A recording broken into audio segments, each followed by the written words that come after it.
बिहार के शिक्षा विभाग को लेकर जिस तरीके से तस्वीरें सामने निकल के, इसको देखते हुए नए अपर मुख्य सचिव बनाए जाने के बाद कई सारी विसंगतियां देखने को मिल रही है और कई सारे सवाल उठने लगे हैं। ऐसे में खासकर जो सक्षमता परीक्षा पास करके आए नए शिक्षकों की बात की जाए, इनको पोस्ट नहीं किया जा रहा है, पोस्टिंग नहीं दी जा रही, पोस्टिंग में देरी की जा रही है और इसको देखते हुए अब जाकर शिक्षकों में आक्रोश है और भी कई सारी विसंगतियां जिसको लेकर आज हमारे साथ मौजूद हैं शिक्षक नेता शैलेंद्र शर्मा उर्फ शैलू, जुड़े बात करेंगे। शैलेंद्र जी, बहुत बहुत स्वागत है हमारे चैनल में आपका। धन्यवाद। कुछ सवाल है हमारे आपसे। जिस तरीके से सक्षमता परीक्षा बीते दिनों लिया गया था नियोजित शिक्षकों का, इसको देखते हुए अब जाकर पोस्टिंग में देरी की जा रही है, कैसे देख रहे हैं? शिक्षकों में आक्रोश है? बिल्कुल आक्रोश नहीं, उहापोह की स्थिति में है। ये सारे शोध जो हैं शिक्षा विभाग में ही हो रहे हैं। के पाठक जी चले गए, खुशी की बात है। शिक्षकों का दोहन और शोषण क्रिया और तुष्टीकरण का बीजारोपण कर दिया शिक्षकों के बीच। बीपीएससी बिना डोमिसाइल के, सक्षमता परीक्षा, विशिष्ट शिक्षक, कहीं पोस्टिंग नहीं, टीआरई, टीआर2, टीआर1, क्या क्या इस तरह का तुष्टीकरण का बीजारोपण शिक्षकों के बीच कर दिया। और जहां तक संगठनों की बात है, उसको तो मटिया मेट कर दिया उन्होंने और मटिया मेट कर गए। लेकिन जो हमारे शिक्षक प्रतिनिधि हैं वह भी मौन और गौन हो गए थे। शिक्षक प्रतिनिधियों ने भी शिक्षकों के पक्ष में आवाज नहीं उठाई। शिक्षक बेचारे संघर्षशील रहने वाले आज बिल्कुल चौराहे पर खड़े दिख रहे हैं, समस्याओं से जूझ रहे हैं। हाँ, ये नए अपर मुख्य सचिव खुशी का एक लहर दे दिए कि कुछ समय में परिवर्तन किए और ये जो है 5-7 दिन का अवकाश दे दिए इस प्रचंड गर्मी में। खुशी की लहर है, लेकिन ऐप का प्रयोग किया है इन्होंने और दूसरी नीति लाई है कि छात्र जब अनुपस्थित रहेंगे तो उनका नाम नहीं कटेगा। क्यों भाई? कौन जिम्मेवार है इसके लिए? जिम्मेवारी किसकी बनती है? शिक्षकों की।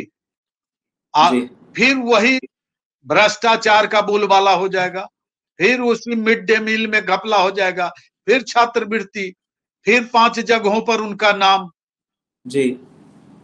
ऐसी स्थिति को शिक्षकों के समझ फिर एक नया दे रहे हैं। अभी इस प्रचंड गर्मी में शिक्षकों को जो स्थिति में लाए हैं, 5 दिन का जो अवकाश दिए हैं ग्रीष्मावकाश, पूर्व की भांति इन्हें 30 दिनों का ग्रीष्मावकाश मिलना चाहिए। यदि नहीं देते हैं तो इसके बदले इनको आप अर्न लीव दीजिए, अर्जिता अवकाश, और नहीं देते हैं तो कंपनसेटरी लीव, क्षतिपूर्ति अवकाश दीजिए। और इस पर सारे शिक्षक प्रतिनिधि और सारे शिक्षक संगठनों के नेता चुप हैं। सक्षमता परीक्षा देकर आज बिल्कुल तुष्टीकरण नीति में फंस चुके हैं। जिस प्रकार राजनीतिज्ञों का खेल चलता है धर्म, जाति, क्षेत्रवाद, भाषावाद के आधार पर, उसी प्रकार बीजारोपण वर्तमान सरकार के नौकरशाहों ने शिक्षकों के बीच कर दिया है।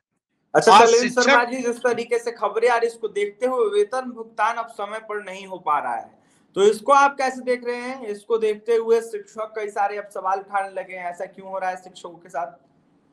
वेतन भुगतान की तो बात दूर कीजिए, इस महीने का उस महीने का पटना में, अभी मैं राजधानी की बात कर रहा हूं,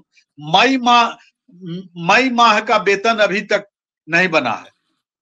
मैं 2 रोज पहले डीओ ऑफिस में गया था, मई माह का शिक्षकों का वेतन अभी नहीं बनाया। इस तरह का कुचक्र और खेल बीपीएससी, सक्षमता, पास आउट, नियमित, नियोजित, सारे उहापोह की स्थिति में एक तो इनका कैडर बांट दिया गया, आपस में विसंगति का मामला। सक्षमता परीक्षा हुए कई दिन हो गए, क्यों नहीं आपने पदस्थापन किया? रैंडमाइजेशन है तो आप प्रखंड की बात करते हैं, तो उनके चॉइस पोस्टिंग की बात करते हैं, तो उनके गृह प्रखंड की बात करते हैं। कोई एक नियमावली का ही कीजिए, जो इनके नियोजन इकाई का नियमावली है उसके अनुसार तो आप कार्य कीजिए। जुलाई में क्या जुलाई में जब इनका इंक्रीमेंट बनता है तो कभी आप कहते हैं कि दूसरी सक्षमता परीक्षा जब ली जाएगी तो साथ में पोस्टिंग होगा। क्या बात है। एक और आप बीपीएससी में जो क्वालिफाइड नियोजित शिक्षक रहे उनको आप विरमित होकर दिए और इनको कहते हैं कि उस इकाई से आप इस्तीफा देकर आइए। तो नई नियुक्ति करना चाहते हैं क्या। सारे संगठन और शिक्षक प्रतिनिधि और राजनीतिक गण चुप हैं। इसके मूल में बसा हुआ है शिक्षकों को आप उपेक्षित भाव से देखते हैं, जो समाज का प्रहरी है, एक जागरूक प्रहरी है और एक नई दिशा और नए आयाम देने वाले बुद्धिजीवियों के साथ इस तरह का क्रूर व्यवहार करते हैं आप। और शिक्षकों को आपने खंडित कर दिया है। उनके बीच तुष्टीकरण की नीति का बीजारोपण आप लोगों ने कर दिया है। शैलेंद्र शर्मा जी, जिस तरीके से खबरें आ रही इसको देखते हुए शहर वाले शिक्षकों को देहात में भेजा जा रहा है और देहात वाले शिक्षकों को शहर में भेजा जा रहा है, कहां तक ये उचित है? शिक्षकों को लेकर जिस तरीके से फरमान आया, कहां तक ये सही है? इस मामले में हम लोग विजय कुमार चौधरी तत्कालीन शिक्षा मंत्री के चार्ज में थे। उन्होंने कहा था कि मैं तो चाहता हूं कि गृह प्रखंड में जाए या वो जहां है वहीं वैकेंसी है तो वहीं रहने दें। ये पाठक जी की मनमानी थी, तानाशाही थी और प्रताड़ना के लिए इस तरह का उलूल जुलूल आदेश निकाले जी।